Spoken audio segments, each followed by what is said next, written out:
आप सभी को स्वागत करता हूँ महावती सर ऑफिशियल में। ये मेरे तैयारी के समय पे लिखा हुआ था। मैं किस तरह से अपना नेट और जेआरएफ का सिलेक्शन लिया हूँ, वो अगर जानना चाहते हैं तो नीचे जो है कमेंट में लिखिए। मैं अपना डिस्क्रिप्शन दूंगा कैसे मैं वो चीज़ को क्लियर किया था।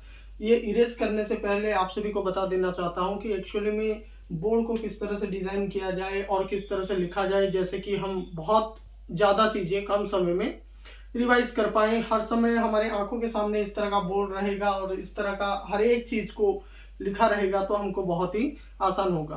तो ये छोटा सा क्लास आप सभी को हिंदी साहित्य का जो सिलेबस है, हमारा पेपर 1 सभी के लिए तो कंपलसरी है, 50 क्वेश्चन 100 मार्क का, और पेपर 2 जो है 100 क्वेश्चन 200 मार्क का। वो पेपर 2 हिंदी का जो है पूरा टोटल हिंदी कहानी, हिंदी उपन्यास, हिंदी नाटक, हिंदी निबंध और हिंदी के अंदर जितने भी काव्य लगे हुए हैं उन सभी को देखेंगे, उनके रचना काल क्या है उसके ऊपर चर्चा करेंगे। इस बोर्ड को इरेज करने से पहले ये वीडियो आप तक पहुंच जाए, आप किसी भी एक भी विद्यार्थी का काम में आए तो मैं बहुत ही प्रसन्न होऊंगा। तो पहले हम चलते हैं कौन से में, यूनिट 7 के अंदर जो लगा हुआ कहानी है। पहले जो कहानी लगा हुआ है एक टोकरी भर मिट्टी। एक टोकरी भर मिट्टी 1901 में रचना किया गया था। इसके रचनाकार को आप कमेंट में लिखिए कौन है।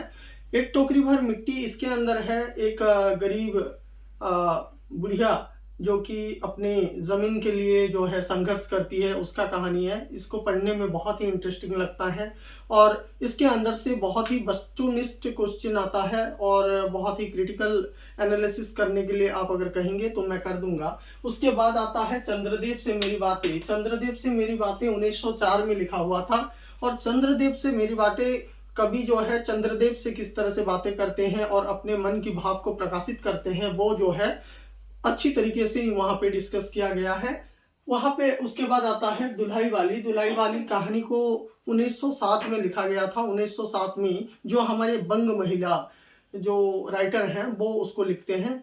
उसी तरह से दुल्हाई वाली, एक दुल्हाई वाली का अर्थ होता है दुल्हाई में बैठी हुई जो एक औरत है उसके ऊपर जो घूंघट रखा जाता है उसी को ही दुल्हाई कहा जाता है। बाली का अर्थ होता है जो उस घूंघट को धारण करता है, धारण करती है। उसके बाद आता है चौथा नंबर, संसार का अनमोल रत्न। यहाँ पे कवि, इसका जो है संसार का अनमोल रत्न 1907 में इसका प्रकाशन हुआ था। और संसार का अनमोल रत्न क्या होता है, जो कवि जाते हैं, कवि के लिखने का तरीका क्या है कि कवि लिखते हैं कि संसार का सबसे अनमोल रत्न कौन सा है वो ढूंढ करके लाने के लिए कहा जाता है। यहाँ पे दो पात्र होते हैं, एक दिल फिगार और दिल फरेब। उन दिल फिगार और दिल फरेब के अंदर जो प्रेम कहानी चलता है उसके अंदर से दिल फरेब निकलता है उस संसार का अनमोल रत्न को ढूंढने के लिए। और उस संसार का अनमोल रत्न ढूंढते समय 3 अनमोल रत्न जो है ढूंढ करके लाता है, लेकिन पहला, दूसरा, तीसरा, आखिरी जो है, जो हमारे देश या वतन के लिए काम में आए, वो जो है सबसे संसार का अनमोल रत्न है, वो जो है फाइनल होता है। उसके बाद आता है कानों में कंगना। कानों में कंगना 1912 में जो है उसका प्रकाशन वर्ष है। कानों में कंगना यहाँ पे ये भी एक तरह से प्रेम कहानी के ऊपर आधारित है और उसके ऊपर ही चलता है काम।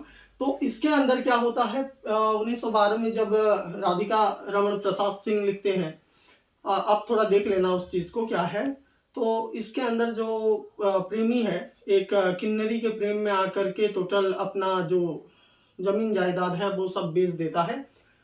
जब वो अपने जमीन जायदाद को बेच देता है तब उसको आखिरी में पता चलता है कि कानों में कंगना, वो पहले का जो स्मरण आता है उसको, और वो उस चीज को आगे की ओर लेकर के जाता है। आकाशदीप जो कि 1928 में प्रकाशित हुआ था, जयशंकर प्रसाद जी का ये जो है कहानी है। इस आकाशदीप में एक अद्भुत तरह का द्वीप का जो है वर्णन होता है। उस द्वीप में जाते हैं और उस सभी का जो है वर्णन वहां पे समाहित होता है। आगे की ओर चलते हैं, अपना अपना भाग्य। जैसे कि अपना अपना भाग्य 1931 में लिखा हुआ था और इसके राइटर हैं जैनेन्द्र कुमार जी। 1931 में जैसे ही वो लिखते हैं अपना अपना भाग्य, एक छोटा सा बच्चा, उसका जो है जान चला जाता है कुछ लोगों के मदद ना करने से। तो इसमें जो है मनुष्य के अंदर मनुष्यता को प्रदर्शित किया गया है। मनुष्य के अंदर जो भाव उत्पन्न होना चाहिए, एक गरीब दुखी को देख करके वो भाव यहाँ पे समाहित होने को आता है। उसके बाद आता है सबसे उपन्यास सम्राट मुंशी प्रेमचंद जी का 1933 में लिखा हुआ जो कहानी है ईदगाह।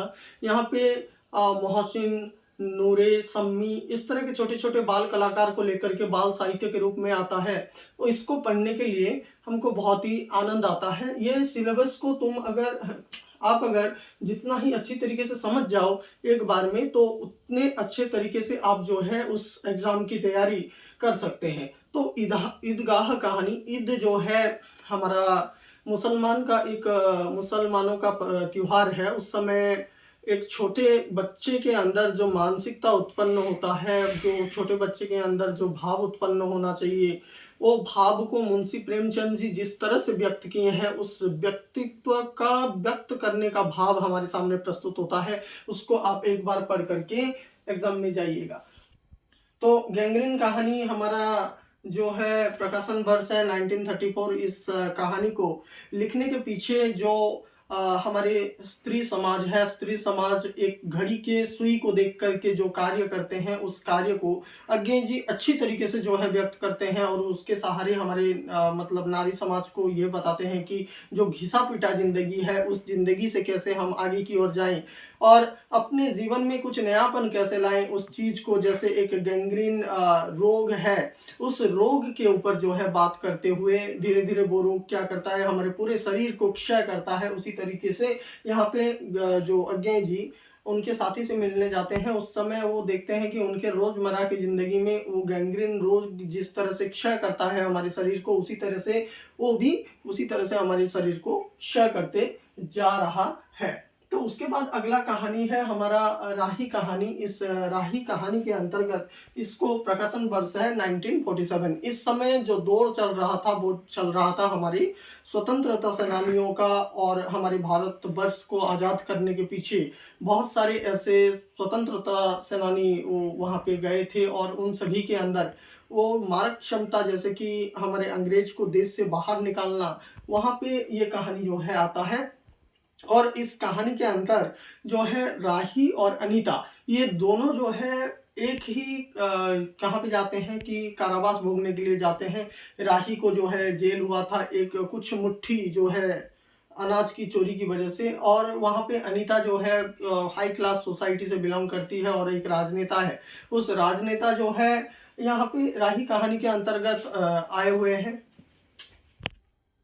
उसके बाद आता है हमारा 12 नंबर में जो कहानी लगा हुआ है, सिक्का बदल गया। सिक्का बदल गया का अर्थ होता है समय बदल गया, परिस्थिति बदल गया। ये कहानी जो है 1948 में हमारे सामने प्रस्तुत करते हैं राइटर। मैं आपको राइटर का नाम इसलिए नहीं बता रहा हूँ, मैं जब ये वीडियो कंटिन्यूसली जो बच्चा देख रहा होगा, वो बच्चा उस कहानी का नाम सुनते ही उसके माइंड में रिमाइंड हो जाना चाहिए कि राइटर कौन से राइटर उस कहानी को जो है लिखे हुए हैं।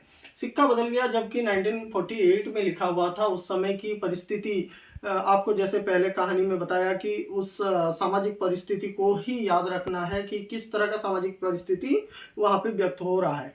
तो जैसे सामाजिक परिस्थिति होगा उसी तरह से ही राइटर अपना कहानी लिखेगा। ये चीज़ हमारे ब्रेन में रखना चाहिए। और 1948 में जैसे ही सिक्का बदल गया कहानी आता है, सिक्का बदल गया कहानी में हमारे भारत और पाकिस्तान के बीच में जो विभाजन हो रहा है, उस विभाजन का दृश्य वहाँ पे वर्णन होता है। उसके बाद आगे चलते हैं और लाल पान की बेगम जो है कहानी है 1957 में। कौन, फणीश्वर नाथ रेणु या कौन से राइटर हैं, मैं सही बोल रहा हूँ या गलत बोल रहा हूँ, उसको इंडिकेट करना है आपको और उसको कमेंट बॉक्स में लिखना है। 1957 में जैसे ही लाल पान की बेगम की कहानी हमारे सामने प्रस्तुत होता है, तो यहाँ पे बिरजू और बिरजू की माँ और वो छोटा सा लड़का बिरजू जो है, ये सब मिलकर के कहाँ पे देखने जाने वाले थे, कहाँ पे मेला देखने जाने वाले थे। उस समय बिरजू की पापा चले जाते हैं और वो वापस नहीं आते, मेला का समय चला जाता है। उस मेले के समय के अंदर वो क्या होता है कि बिरजू की माँ गुस्सा होकर के अपने घर में सो जाती है। उस समय बिरजू के पापा जो है गाड़ी लेकर के आते हैं और उस समय का दृश्य जो है अत्यंत ही मनोहर होता है। उसके बाद सब रेडी होते हैं और जाते हैं मेला देखने के लिए। ये दृश्य भी बहुत ही शानदार है, ये कहानी को आपको पढ़ना जरूरी है। उसके बाद आता है राजा निर्वंशिया। राजा निर्वंशिया कहानी भी 1957 वही सेम दौर में लिखा गया था। और राजा निर्वंशिया में एक जैसे ही हमारे समाज में ऐसा दृश्य दिखाया जाता है कि किसी भी आदमी का बच्चा या बच्ची नहीं होता या नहीं होते, उस समय उसका जो है सामाजिक एक भाव पक्ष और उसका कला पक्ष दोनों जो है परिवर्तन हो जाते हैं, और उसके अंतर्गत उसको बहुत सारे ताना सहना पड़ता है, और नारियों को तो ज़्यादा सहना पड़ता है पुरुषों से। तो इसके अंदर ये कहानी जो है रचित किया गया है। उसके बाद आता है परिंदे। परिंदे कहानी एक कॉलेज के समय की है, और कॉलेज के वातावरण को वहाँ पे प्रदर्शित किया गया है। जो परिंदे कहानी है, मैं यहाँ पे क्या किया था कि सीक्वेंस वाइज उसको जो है रखा था 57 57 57, तो उसको मेरे को याद रखने के लिए बहुत ही आसान हो जा रहा था। तो परिंदे कहानी वो सामाजिक मतलब एक कॉलेज के वातावरण को वहाँ पे प्रस्तुत किए हैं राइटर। और वो समय एक वो नाम मेरे को याद नहीं आ रहा है अभी, उतना सारा कहानी का पात्र को याद करना, मैं जब एग्जाम देने जा रहा था तो एक एक जो है पात्र को याद रख रहा था, एक एक कब लिखा गया था, कौन से इसमें लिखा गया था, उन सभी चीज़ों को भी याद रख रहा था। तो उसी तरह से आपको ध्यान देना है और उसी तरह से याद रखना है। मैं जब मतलब एक सेपरेट वीडियो लाऊंगा, उसमें पूरी फुल डिस्कशन करेंगे कि किस तरह से हुआ था, क्या नहीं हुआ था। आगे की ओर चलते हैं। और कोसी का घटवार, कोसी के घटवार में जो लक्ष्मा और उसका कुछ अलग अन्य कैरेक्टर हैं, गांव के परिदृश्य को वहाँ पे वर्णित किया गया है, तो उसको भी ध्यान में रखना है। ये भी जो है 1957 में ही लिखा गया था। उसके बाद आता है तीसरा कसम। तीसरा कसम 1957 59 में जो है लिखा गया था ना, मतलब तीसरा कसम। और तीसरा कसम, कसम मतलब क्या होता है, एक व्यक्ति जो कि मतलब माल ढोता है, मतलब एक पहले पहले ज़माने में क्या होता है, सगड़ होता था, या जो गांव में परिवहन के कार्यों में प्रयोग होता था, उसी को लेकर के वो क्या करता है कि मेला कंपनी का औरत को लेकर के जाता है। लेकिन उस समय एक ऐसा परिदृश्य होता है जैसे कि वो कसम खाता है कि मैं ये चीज़ नहीं करूँगा, ये चीज़ करूँगा, ये चीज़ नहीं करूँगा, उस तरह से उसका भाव आता है। आगे की ओर चलता है, कौन सा चलते हैं, और चीप का दावत। चीप का दावत में 1965 में शायद, हाँ 1965 में उसको लिखा गया था। और चीप के दावत में मतलब चीप मतलब एक बॉस है, उसको दावत में बुलाया जाता है, और उसमें एक गरीब गरीब नहीं, एक बुढ़िया, उसके माँ को ही वर्णन किया गया है। उसका कैसे तिरस्कार किया जाता है, कैसे समाज में बूढ़े लोगों को अनादर किया जाता है, उसी दृश्य को यहाँ पे वर्णन किया गया है। उसके बाद आता है इंस्पेक्टर मातादीन चांद पर। 1970 में इसको लिखा गया था। इंस्पेक्टर मातादीन चांद पर जब ये इंस्पेक्टर मातादीन जाते हैं कहाँ पे, चांद में जाते हैं, तो वहाँ पे राजनीतिक व्यवस्था, सामाजिक व्यवस्था, आर्थिक व्यवस्था, उन सभी के ऊपर कटाक्ष करते हैं। और कुछ ऐसे हमारे भारतवर्ष में जिस तरह का जो करप्शन चल रहा है, उन सभी करप्शन को वहाँ पे लागू करते हैं। उसके बाद वो चांद के सरकार ने उनको जो है मतलब फिर से भारत भेज दिया था। इस तरह के कानून व्यवस्था हमारे अगर चांद में लागू हुआ तो हमारा जो है जो कानून व्यवस्था चल रहा है या राजनीतिक व्यवस्था चल रहा है वो ढमाडोल हो जाएगा। उसी विषय में यहाँ पे हुआ है।